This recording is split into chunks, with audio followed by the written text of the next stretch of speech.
So welcome, I'm Ron Fleming, a certified leadership coach, and today I'd like to talk with you about leadership coaching.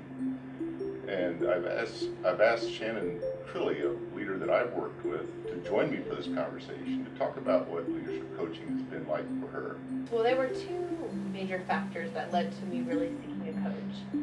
The first was I was a relatively young manager who was just given a significant promotion. And while I was thrilled with the opportunity, I was a bit overwhelmed with what it would mean in terms of my own working style and leadership style. And the ambitious part of me wanted to be an excellent leader as quickly as possible.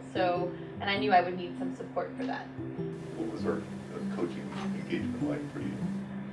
Well, first, in terms of the rhythm of the coaching, I would say we started with you and I talking about my goals, and then you actually meeting with people in my organization, mostly the supervisors and those that had given me the promotion, but also wanted to see me grow. And I think jointly setting those goals and benchmarks and naming the strengths and weaknesses was really helpful to start the journey and refer back to over time. And in terms of the structure of our meetings, generally we would start out with what's happened since last time. So there were really two ways that I thought about work in between.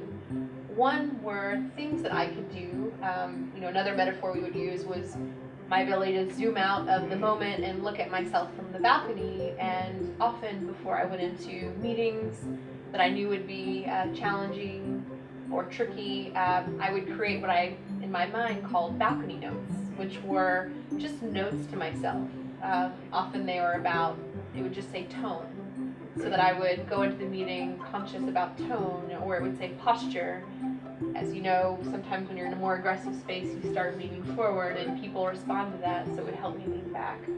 And I also began writing. So if I had a bad experience and I just couldn't unpack why it was bad, I often would just come and jot a few notes on a notepad or on my computer, how I felt in the moment, and I would refer to them just before we would meet to see if in the back of my mind I had really figured out things that felt bad, or sometimes things that felt good, but I couldn't always figure out why. So are you a different leader today than when you started?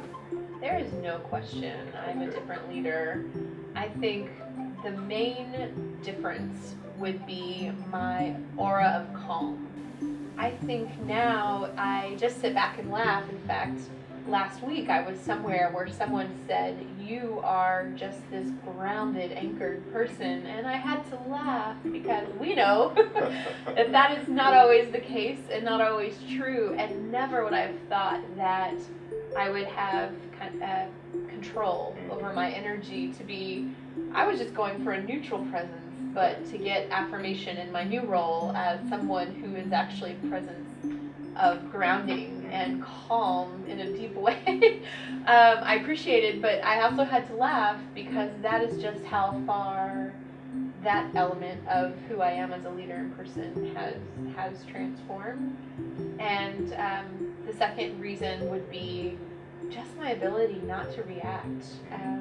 I might have only earned Louise to talk about 1 or 2 or 3 seconds of reaction time, but sometimes those few seconds are the difference between forward movement or backward movement, and as a leader, those are important seconds.